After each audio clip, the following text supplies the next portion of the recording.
23,000 جو ہے square kilometre کا ایریا جو ہے یہ کور کرتا ہے، اور یہ لوکیٹڈ ہے سندھ میں. اوکے جی. چاگی اور کھاران ڈیزرٹ یہ بلوچستان میں لوکیٹڈ ہیں.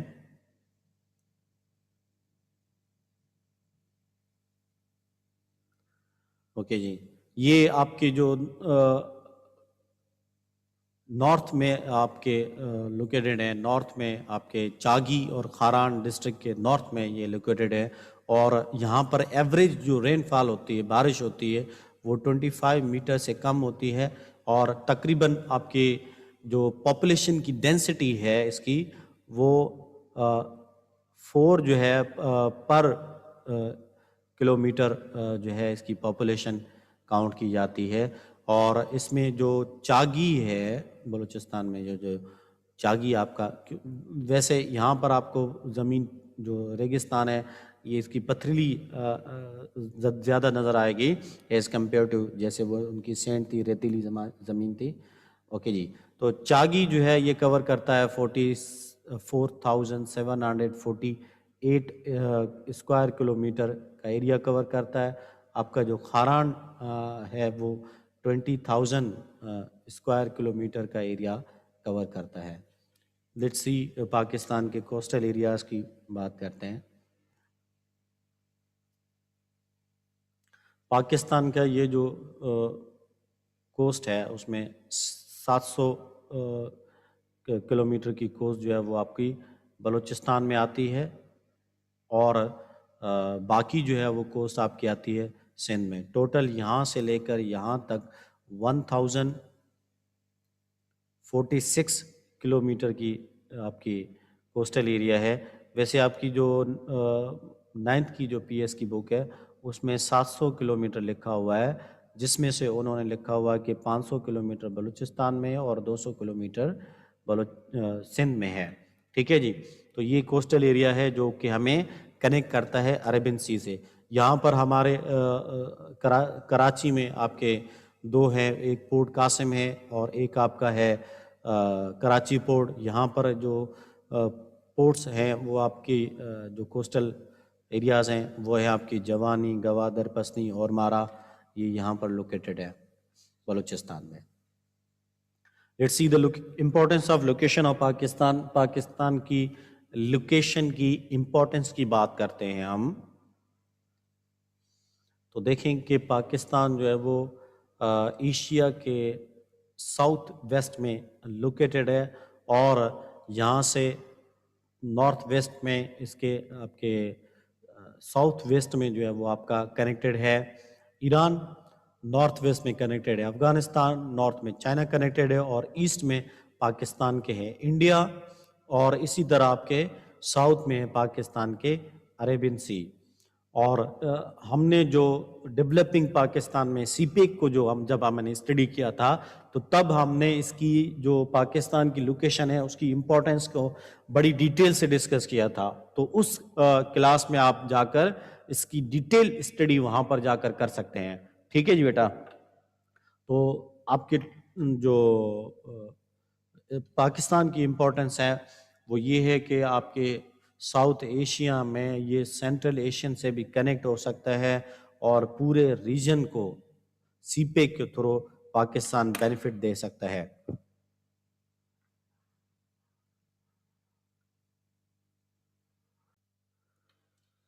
اوکے جی. ہماری کانسٹیٹیوشنل ڈیولپمنٹ نیکسٹ جو ہمارا کلاس ہے that is related to constitutional development of Pakistan. Pakistan کی کانسٹیٹیوشنل ڈیولپمنٹ سے ریلیٹڈ ہے. اب دیکھیں کہ جو فرسٹ کانسٹیٹوئنٹ اسمبلی تھی اس کا بیک گراؤنڈ دیکھیں گے کہ یہ بنی کیسے.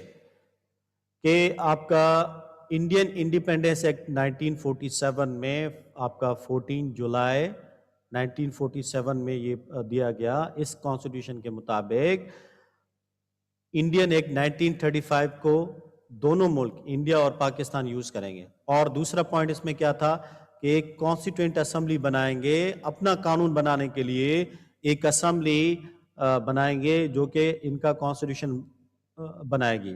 یہ جو کانسٹیٹوئنٹ اسمبلی ہوگی، فرسٹ کانسٹیٹوئنٹ اسمبلی جو بنے گی، اس کے بعد 2 فنکشنز تھے. آپ کے ایک تھا it was a by functional, یہ دو فنکشنل تھی. ایک تھی آپ کی نیشنل اسمبلی کے طور پر یہ کام کرے گی اور دوسرا کانسٹیٹیوشن میکنگ کے طور پر کام کرے گی. کانسٹیٹیوشن تو بنائے گی لیکن کانسٹیٹیوشن میکنگ اسمبلی کا بھی کرے گی.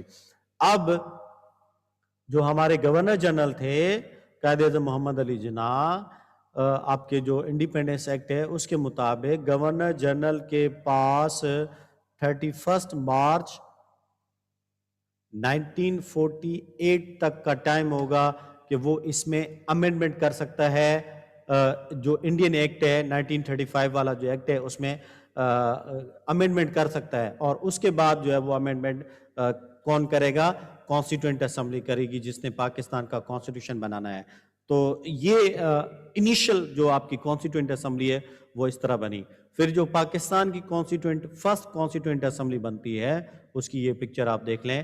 اس میں آپ کے پہلے ہوتے تھے 69 ممبر، پھر انہوں نے 10 مزید بڑھا کر 79 ممبر کی ایک کانسٹیٹیوئنٹ اسمبلی بنائی. اس کا پرپس کیا تھا کہ اس نے ایک نیشنل اسمبلی، جیسے یہ بیٹھے ہوئے ہیں سارے، نیشنل اسمبلی بھی کام کرنی اور پھر کانسٹیٹیوشن بھی بنانا ہے.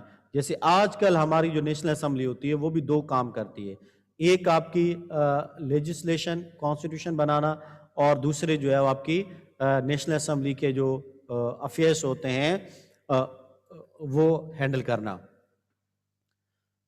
لیٹس سی کہ پاکستان کے 3 کانسٹیٹیوشنز ہیں، 1956، 1962، 1973 کے 3 کانسٹیٹیوشنز ہیں. ایکچولی کانسٹیٹیوشن ہوتا کیا ہے؟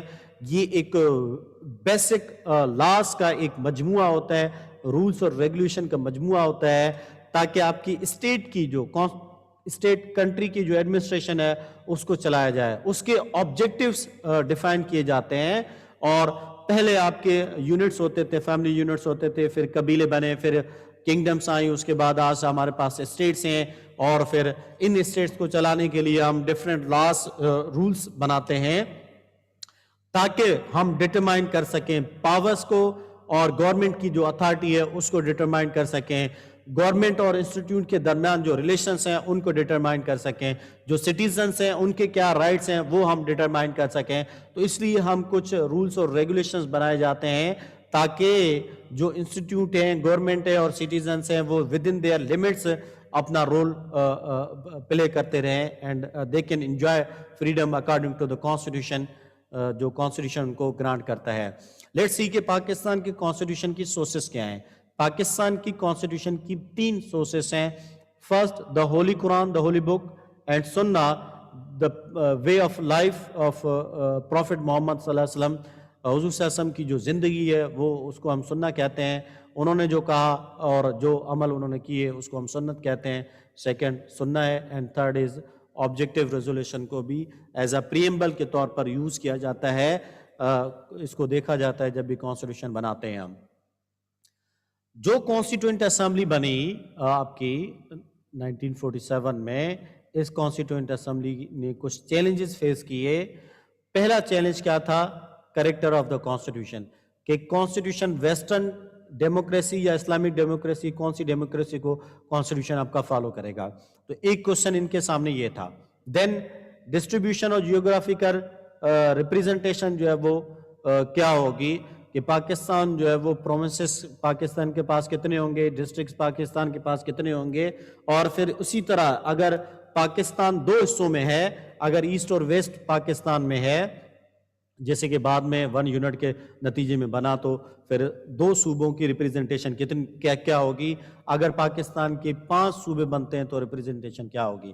اسی طرح پاکستان کی کانسٹیٹیوئنٹ اسمبلی کے سامنے ایک ایشو اور بھی تھا، that was related to the language controversy, جس کو ہم اردو بنگالی کنٹروورسی بھی کہہ سکتے ہیں.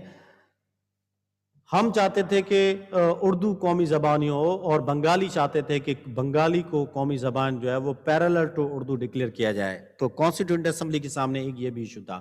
لیٹس سی کہ فارم آف گورنمنٹ جو ہے وہ کیا ہونا چاہیے، یہ بھی کانسٹیٹیوئنٹ اسمبلی کے سامنے تھا، کہ پریزیڈنشل فارم آف گورنمنٹ ہو یا پارلیمنٹری فارم آف گورنمنٹ ہو.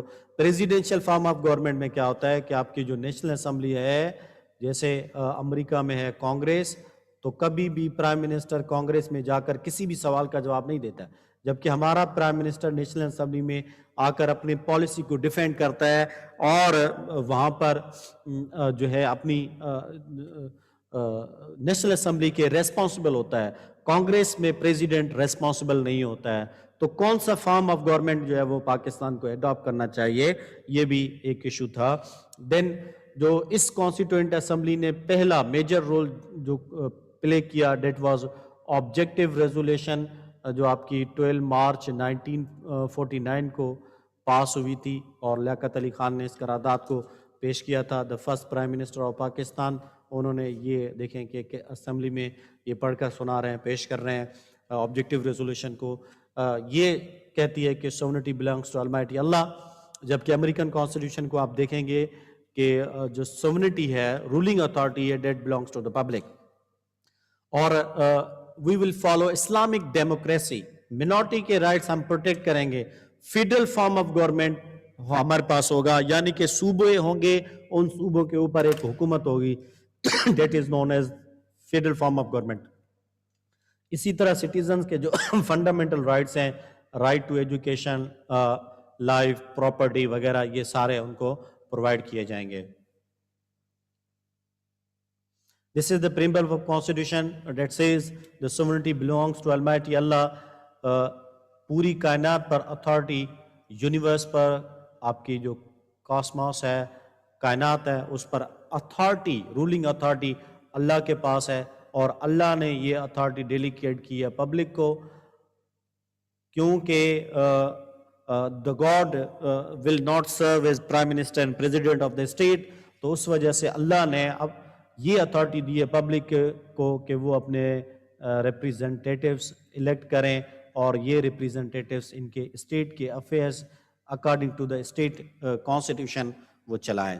تو اس طرح آپ کی جو سوورنٹی ہے، it belongs to Allah, and the authority to be exercised by the people of Pakistan through elected ریپریزنٹیٹیوز.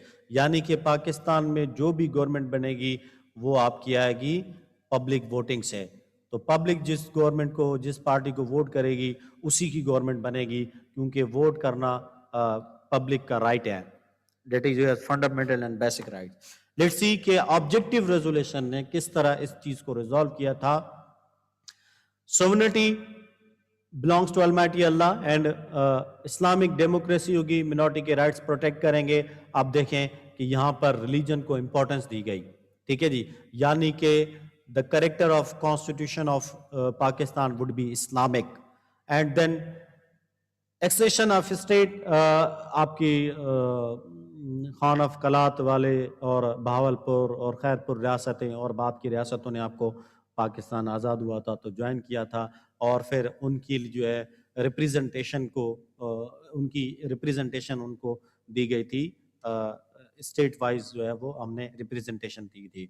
دین آپ کی جو فرسٹ، آپ کی جو بیسک پرنسپل کمیٹی جو اسی کانسٹیٹوئنٹ اسمبلی نے بنائی تھی، اسی کانسٹیٹوئنٹ اسمبلی کی پہلی بیسک پرنسپل کمیٹی کی رپورٹ جو آئی تھی 28 سپٹمبر 1950 کو، اس رپورٹ کے مطابق پاکستان کی جو زبان ہوگی وہ اردو ہوگی. اور اس میں آپ کا parliamentary form of government choose کیا گیا تھا، جس میں آپ کے پاس پریزیڈنٹ اور پرائم منسٹر دونوں ہوتے ہیں. پریزیڈنشل فارم آف گورنمنٹ میں صرف آپ کا پریزیڈنٹ ہوتا ہے، پرائم منسٹر نہیں ہوتا. تو پارلیمنٹری فارم آف گورنمنٹ میں دونوں ہوتے ہیں، پریزیڈنٹ اور پرائم منسٹر دونوں ہوتے ہیں. تو لیٹس سی کہ پھر بعد میں کیا ہوا کہ جیسے ہی آپ کی کانسٹیٹوئنٹ، جیسے ہی آپ کے جو پرائم منسٹر تھے آپ کے خواجہ ناظم الدین، اس کو محمد علی بوگرا نے governor general, second governor general, آپ کے سیکنڈ گورنر جنرل غلام محمد نے اس کو ڈیزالو جیسے ہی کر دیا، تو اس کے بعد انہوں نے محمد علی بوگرا کو اپوائنٹ کیا، اور محمد علی بوگرا نے ایک فارمولہ دیا 7 اکتوبر کو 1953 کو انہوں نے نیشنل اسمبلی میں یہ فارمولہ پیش کیا تھا. یہ ایکچولی فارمولہ آپ کا کیا ہے کہ آپ کا جو سینٹرل لیجسلیچر ہے، یعنی کہ آپ کی نیشنل اسمبلی اور جو آپ کی سینٹ ہوگی وہ 2 حصوں میں ہوگی. آپ کی ایک اپر ہاؤس کہلائے گی اور دوسری لوور ہاؤس کہلائے گی.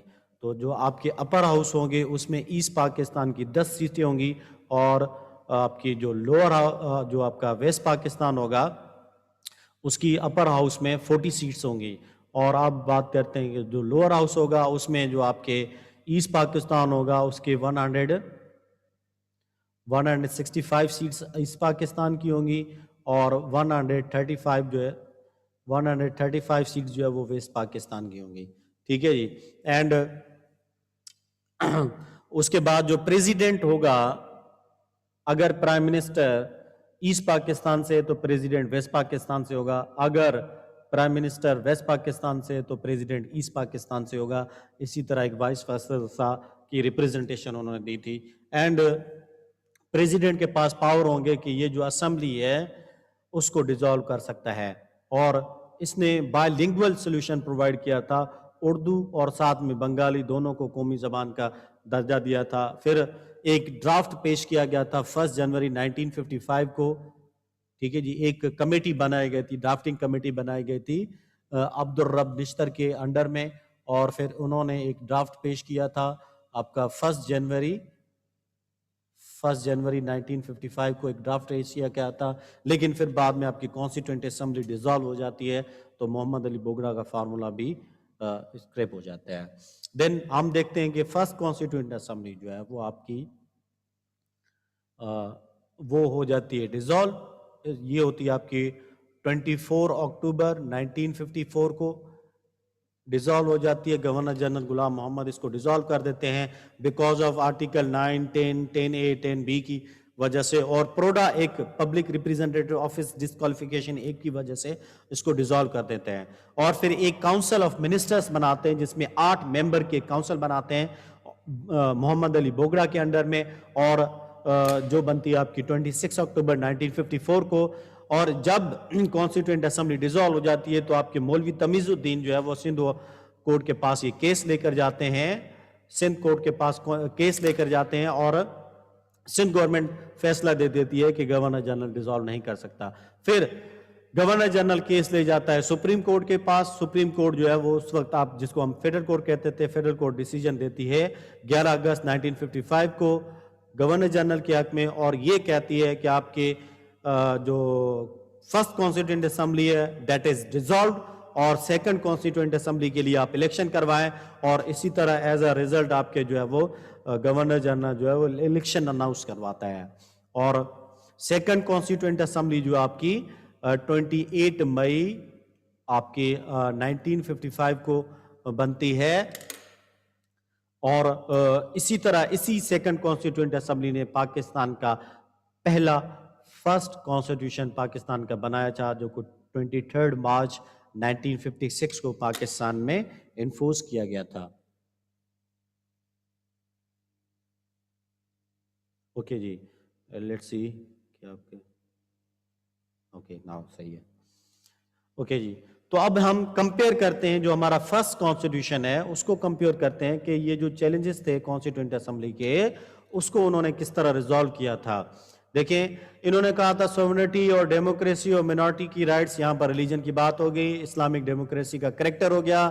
اور پھر جیوگرافیکل ڈسٹریبیوشن دیکھیں کہ اسی میں آپ کے جو محمد علی تھے پاکستان کے پرائم منسٹر، انہوں نے ویسٹ پاکستان کے ایکٹ جو ہے وہ آپ کا سپٹمبر 30 1955 کو ویسٹ پاکستان کے نام سے ایک ایکٹ انٹروڈیوس کروایا تھا نیشنل اسمبلی میں، جو کہ آپ کے 1 یونٹ کے نام سے بڑا فیمس ہے. یعنی کہ ویسٹ پاکستان کے صوبوں کو ملا کر 1 یونٹ بنایا گیا تھا، اور اسی طرح west Pakistan 1 unit, east Pakistan 1 unit بن گیا، تو پاکستان کو 2 یونٹس میں بنا دیا گیا، یعنی کہ 2 صوبوں میں بنا دیا گیا تھا. تو یہ جیوگرافیکل ڈسٹریبیوشن یہاں پر اس طرح ہوئی ہے. دین ریپریزنٹیشن کی بات کریں کہ فرسٹ کانسٹیٹوئنٹ اسمبلی میں کیونکہ یہ آپ کا یونیکیمرل تھا، تو یونیکیمرل ہونے کی وجہ سے ایک صرف نیشنل اسمبلی بنائی گئی تھی جس میں 300 ممبر تھے. اور اسی طرح محمد علی بوگرا کے فارمولا کو فالو کرتے ہوئے اردو اور بنگالی دونوں کو پیرلل نیشنل لینگویجز جو ہے وہ پاکستان کی نیشنل لینگویجز ڈکلیئر کیا گیا تھا. اور یہاں پر آپ کے جو پارلیمنٹری فارم آف گورنمنٹ ہے وہ آپ کا سیم رہتا ہے. آپ دیکھیں جتنی بھی ہم کانسٹیٹیوشن پڑھیں گے اس میں آپ کے یہ جو کریکٹر ہے، سوورنٹی ہے، اور آپ کی پارلیمنٹ ہے، یہ 2 چیزیں سیم رہیں گی. باقی ان دو چیزوں میں ہم چینجز دیکھتے آئیں گے. اوکے سیکنڈ کانسٹیٹیوشن کو دیکھتے ہیں ہم. ہمارا جو سیکنڈ کانسٹیٹیوشن ہے وہ ہمارا انفورس ہوا تھا 8 جون 1962 کو. ہوا یہ تھا کہ آپ کا 7 اکتوبر 1958 کو ماشاء اللہ لگا. ایوب خان نے ماشاء اللہ لگا دیا اسکندر مرزا کے ایڈوائس سے, اور دین آپ کے جو اسکندر مرزا تھے وہ پھر ان کو 20 دنوں کے بعد یعنی کہ 27 اکتوبر کو اسکندر مرزا کو بھی ایوب خان نے نکال دیا. اور پھر ایوب خان نے 1960 میں ایک آرڈر ایشو کیا, پبلک پریس آرڈر جو ہے وہ انہوں نے ایشو کیا تھا, جس سے انہوں نے پریس کو خاموش کر دیا. اور پھر انہوں نے ایک کمیشن بنائی تھی, 10 ممبر کی کمیشن بنائی تھی, جس میں چیف جسٹس شہاب الدین تھے اس کے ہیڈ, اور 5 ایسٹ پاکستان سے 5 ویسٹ پاکستان کے ممبر تھے. 17 فروری 1960 کو یہ بنائی گئی تھی. اس کمیٹی نے ایک 9000 کی کاپیز انگلش میں اور 19000 کی کاپیز جو ہے وہ بنائی تھی اردو اور بنگالی زبان میں. ان کو ڈسٹریبیوٹ کیا گیا تھا کوشچنئر کو, اور اس کے 6269 جو ہے اس کے رپلائی آئے تھے. اور اسی کے نتیجے میں ایک کمیٹی بنائی گئی, کانسٹیٹیوشن کمیشن بنائی گئی. منظور قدیر جو ایکس پاکستان کے ایکسٹرنل فارن منسٹر تھے, ان کے انڈر 31 اکتوبر 1961 کو بنائی گئی تھی. اور اسی کمیشن نے یہ جو کانسٹیٹیوشن ہے وہ بنا دیا تھا آپ کا 1962 کا کانسٹیٹیوشن, جسے ہم کریٹیکلی ایوبین کانسٹیٹیوشن بھی کہتے ہیں. لیٹس ڈسکس کہ اب 2 چیزیں میں نے آپ سے کہا آپ کے. اچھا یہاں پہ 1962 والا جو کانسٹیٹیوشن ہے یہاں پر آپ کا چینج ہو جاتا ہے, کیونکہ صرف پاکستان کے 2 کانسٹیٹیوشن 1956 اور 1973 کے جو کانسٹیٹیوشن ہے وہاں پر جو آپ کی چینجز ہیں وہ نہیں ہوتی ہے, اور 1962 کے کانسٹیٹیوشن میں چینج ہوتی ہے. یہاں پر پریزیڈنشیل فارم آف گورنمنٹ آ جاتا ہے. اوکے سوورنٹی جو ہے وہ سیم رہتی ہے. اسلامک کریکٹر جو کانسٹیٹیوشن کا ہوگا وہ اسلامک کریکٹر ہوگا. اور پھر یہاں پر آپ کا ویسٹ پاکستان جو ایکٹ انٹروڈیوس ہوا تھا سپٹمبر 1955 کو, وہ ویسٹ ایکٹ آپ کا سیم رہتا ہے. اور اسی طرح یہ بھی آپ کی یونیکیمرل کانسٹیٹیوشن ہوتا ہے, جو کہ آپ کی ریپریزنٹیشن جو ہے وہ نیشنل اسمبلی ایک ہی بنا دی جاتی ہے, جن میں آپ کے 157 منسٹرز ہوتے ہیں. اوکے جی, اور یہاں پر بھی آپ کی 2 لینگویجز ہوتی ہیں, اردو اور بنگالی. لیٹس سی کہ تھرڈ کانسٹیٹیوشن ہمارا کیا ہے. اوکے جی, جو ہمارا تھرڈ کانسٹیٹیوشن ہے ایوب خان نے ماشاءاللہ جو لگایا تھا, پھر جب اسے جانا پڑا تو اس نے اپنے پاور ٹرانسفر کر دیے یحییٰ خان کو, اور پھر یحییٰ خان نے پھر سے ماشاءاللہ لگا دیا 25 مارچ 1969 کو اس نے ماشاءاللہ لگایا ایوب خان کے کہنے پر. اور پھر اس نے یہ کہا کہ میں 90 دن کے اندر الیکشن کرواؤں گا, اور 19 سپٹمبر 1970 کو اس نے ایک اپنا مینیفیسٹو ایشو کیا تھا, ایک کہ جو الیکشن لڑے جائیں گے اور کانسٹیٹیوشن بنایا جائے گا وہ ان کور ایریاز کو دیکھ کر بنایا جائے گا, جس کو وہ لیگل فریم ورک آرڈر ہم جو ہے کہتے ہیں. اور آپ کے الیکشنز ہوتے ہیں, اور الیکشن کے نتیجے میں 2 پارٹیز, ایک آپ کی پیپلز پارٹی اور دوسری آپ کی ہے عوامی لیگ. تو عوامی لیگ جو ہے وہ الیکشن جیت جاتی ہے, اور پیپلز پارٹی جو ہے سیکنڈ پوزیشن ہوتی ہے اس کی. 86 سیٹیں جو ہے پی پی کی ہوتی ہیں, 162 سیٹ جو ہے وہ آپ کی ہوتی ہیں اور اس کی مجیب الرحمان کی.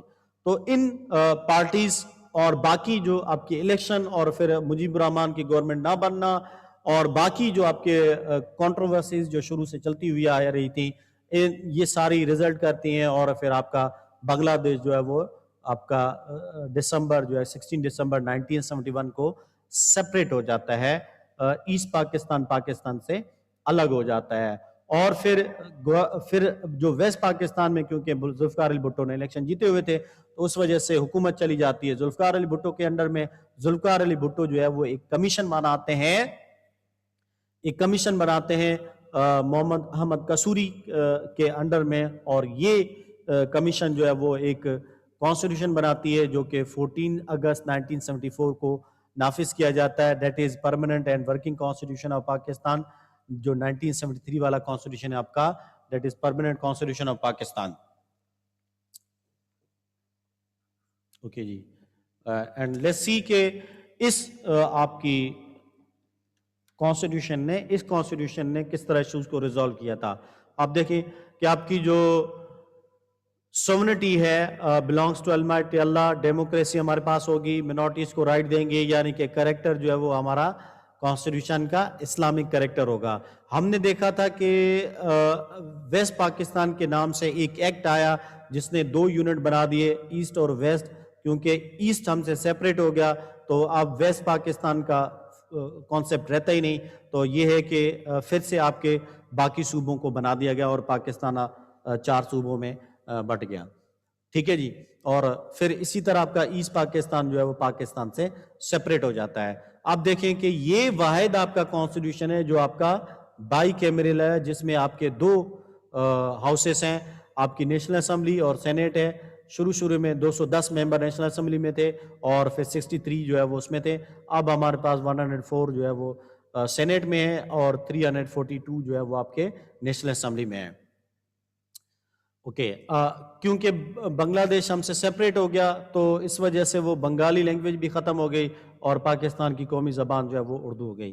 یہاں پر ہمارے پاس پھر پارلیمنٹری فارم آف گورنمنٹ آ جاتا ہے, کیونکہ پریزیڈنشل فارم آف گورنمنٹ ختم ہو جاتا ہے, کیونکہ ایوب خان چلے گئے اور پھر یحییٰ خان جو نیکسٹ ماشاءاللہ ڈکٹیٹر تھے وہ بھی چلے گئے. تو اب عوام کی گورنمنٹ ہوتی ہے, جو بھی عوام کی گورنمنٹ ہوتی ہے تو تب پریزیڈنٹ جو ہے وہ اس کے پاس پاور نہیں ہوتے, پرائم منسٹر کے پاس پاور ہوتے ہیں, اور اسی گورنمنٹ کو ہم کہتے ہیں parliamentary form of government. Okay جی, اب ہم لیٹس کمپیئر کہ پاکستان کے جو 3 کانسٹیٹیوشنز ہیں ان میں کمپیریزن کیا ہے. 23 مارچ کو یہ انفورس ہوا تھا اور آپ کے جو 7 اکتوبر 1958 کو جب ماشاءاللہ لگا تو ختم کر دیا گیا. پھر 8 جون کو 1962 والا کانسٹیٹیوشن انفورس ہوا تھا. پھر 25 مارچ کو جب ماشاءاللہ لگایا یحییٰ خان نے تو یہ کانسٹیٹیوشن سسپینڈ ہو گیا. اور اسی طرح 14 اگست 1973 کو یہ کانسٹیٹیوشن چلا اور آج تک ہمارے پاس یہ کانسٹیٹیوشن چل رہا ہے, ختم نہیں ہوا ہے. اس میں 234 آرٹیکلز تھے, 13 پارٹس تھے, 6 شیڈول تھے, 250 آرٹیکلز تھے, 12 پارٹس تھے, 5 شیڈولز تھے, 280 آرٹیکلز تھے, 12 پارٹس تھے, 7 شیڈولز تھے. یہ تینوں کے تینوں کانسٹیٹیوشن جو ہے وہ ہمارے ریٹن کانسٹیٹیوشنز ہیں. اوکے جی, اس میں آپ دیکھیں کہ ہمارے پاس جو الیکشنز ہیں پریزیڈنٹ کے وہ آپ کے ہوتے ہیں نیشنل اسمبلی اور پروونسز اسمبلی کے, کیونکہ یہاں پر سینیٹ نہیں ہے تو ہمارے پاس نیشنل اسمبلی تھی اور صوبائی اسمبلیاں تھیں تو وہاں سے الیکٹ ہو کر آتا تھا پریزیڈنٹ. یہاں پر تو آپ کے الیکٹورل کالج تھا, یعنی کہ بی ڈی سسٹم میں ایوب خان نے انٹروڈیوس کروایا تھا, جو کہ لوکل باڈیز آپ کے کاؤنسلر اور نائب ناظم تھے, یہ الیکٹ ہو کر آتے تھے, جو کہ 80,000 کی قریب منسٹرز ہوتے تھے آپ کے لوکل گورنمنٹ کے, پھر وہ آپ کے پریزیڈنٹ کو الیکٹ کرتے تھے. یہاں پر ہمارے پاس نیشنل اسمبلی, پروونشل اسمبلی اور سینیٹ تینوں ہیں, تو تینوں کے تینوں مل کر الیکٹ کرتے ہیں آپ کے پریزیڈنٹ کو. آبجیکٹیو ریزولوشن کو اڈاپٹ کیا گیا تھا اور یہاں پر اڈاپٹ کیا گیا تھا, لیکن ویگ شکل میں یہاں پر اڈاپٹ کیا گیا ہے. جیسے میں کہہ رہا تھا کہ پاکستان کی کانسٹیٹیوشن کی سورسز کے طور پر ان کو اڈاپٹ کیا گیا ہے. یہ پارلیمنٹری فارم آف گورنمنٹ ہے, یہاں کے پرائم منسٹر آپ کا ہوتا ہے, یہاں پہ پریزیڈنٹ ہوتا ہے. تو پہلے کانسٹیٹیوشن میں آپ کا چودھری محمد علی جو پرائم منسٹر تھے اور اسکندر مرزا جو ہے وہ آپ کے پریزیڈنٹ تھے. یہاں پر صرف ایوب خان جو ہے وہ پریزیڈنٹ تھے. یہاں پر اس دور میں آپ کو پرائم منسٹر کوئی نظر نہیں آئے گا, اور اس میں آپ کے پہلے جو ہے وہ پرائم منسٹر جو ہے وہ ذوالفقار علی بھٹو تھے. ٹھیک ہے جی, اور اس میں آپ کے پریزیڈنٹ بھی ہوتے ہیں 1973 کے کانسٹیٹیوشن میں. پہلے کانسٹیٹیوشن میں کوئی اسلامک کریکٹر کلیئر نہیں تھا اور کوئی کاؤنسل نہیں بنائی گئی تھی اس میں, اور دوسرے کانسٹیٹیوشن میں اسلامک آئیڈیولوجیکل کاؤنسل بنائی گئی تھی, اور ہمارے جو آج کے کانسٹیٹیوشن میں اس میں کاؤنسل آف اسلامک آئیڈیولوجی ہے, جو کہ دیکھتی ہے کہ جو بھی پروویژن ہے وہ اسلام میں ایک قرآن اور سنت کے مطابق ہونی چاہیے. ایگزیکٹو پاورز جو ہے جو گورنمنٹ چلانے کے اختیارات ہیں وہ پرائم منسٹر کے پاس ہوتے ہیں, اور 1962 پریزیڈنشل گورنمنٹ میں پریزیڈنٹ کے پاس ہوتے ہیں، یہاں پہ پارلیمنٹ ہے تو یہاں پر بھی پرائم منسٹر کے پاس ہوتے ہیں. اور کانسٹیٹیوشن نے اپنے سیف گارڈ کے لیے کچھ نہیں کیا. کانسٹیٹیوشن کو ڈیزالو کیا جا سکتا تھا جیسے کہ وہ ڈیزالو کیا اس کو، اور اسی طرح 1962 کے کانسٹیٹیوشن کو بھی ڈیزالو کیا جا سکتا تھا، ختم کیا جا سکتا تھا. یہ کانسٹیٹیوشن ختم ہو گیا اور یہ سیف گارڈ پرووائڈ کرتا ہے آپ کی کورٹ اور آپ کی جو نیشنل اسمبلی ہے وہ اگینسٹ دا ایبروگیٹر کوئی بھی ورڈکٹ سنا سکتے ہیں، ان کو سزا دے سکتے ہیں، جیسے کہ جنرل پرویز مشرف کو سنائی گئی. یہ کانسٹیٹیوشن آپ کا یونیکیمرل تھا، اس میں صرف نیشنل اسمبلی تھی. یہ آپ کا یونیکیمرل تھا، صرف نیشنل اسمبلی تھی. یہ آپ کا بائی کیمرل میں ہے، اس میں نیشنل اسمبلی اور سینیٹ دونوں ہیں. تینوں کانسٹیٹیوشن میں جوڈیشری انڈیپینڈنٹ ہوتی ہے، ایگزیکیوٹیو اور لیجسلیٹو یعنی کہ نیشنل اسمبلی اور سینیٹ. کبھی بھی آپ ان دو آرگنز، تین آرگنز ہیں جوڈیشری، پہلا ایگزیکیوٹیو، لیجسلیٹو، یہ تین آرگنز ہیں. یہ جو جوڈیشری ہوتی ہے یہ ان دو آرگن سے سپریٹ ہوتی ہے. کبھی بھی آپ چیف جسٹس آف پاکستان کو نیشنل اسمبلی میں جاتے ہوئے نہیں دیکھیں گے، بیکاز اس کا کام جو ہے وہ اس سے نہیں ہے. ہاں پرائم منسٹر کو آپ نیشنل اسمبلی میں جاتے ہوئے دیکھتے ہوں گے، وہاں پر ڈسکشن کرتے ہوئے. پاکستان کا نام اسلامک ریپبلک آف پاکستان، پہلے کانسٹیٹیوشن میں، دوسرے میں بھی، تیسرے میں بھی پاکستان کا نام اسلامک ریپبلک آف پاکستان تھا اور ہے. اوکے جی. ناؤ جو فنڈامنٹل رائٹس ہیں آپ کے پولیٹیکل، سوشل اور ریلیجس رائٹس ہیں وہ پروٹیکٹڈ ہیں. تینوں کانسٹیٹیوشن میں آپ کے رائٹس جو ہے وہ پروٹیکٹڈ ہیں. لینگویج کی بات کریں تو پہلے کانسٹیٹیوشن میں اردو اور بنگالی تھی، اور دوسرے کانسٹیٹیوشن میں بھی اردو اور بنگالی کی زبان تھی، اور آپ کا تیسرا کانسٹیٹیوشن جو ہے وہ صرف اردو زبان ہماری قومی زبان ہے، کیونکہ بنگلہ دیش جو ہے وہ ان دو کانسٹیٹیوشن میں تھا. اور 1973 کے کانسٹیٹیوشن سے پہلے 1971 میں پاکستان سے سیپریٹ ہو گیا. اوکے جی بیٹا، یہاں تک ہماری کلاس ہم اینڈ کرتے ہیں.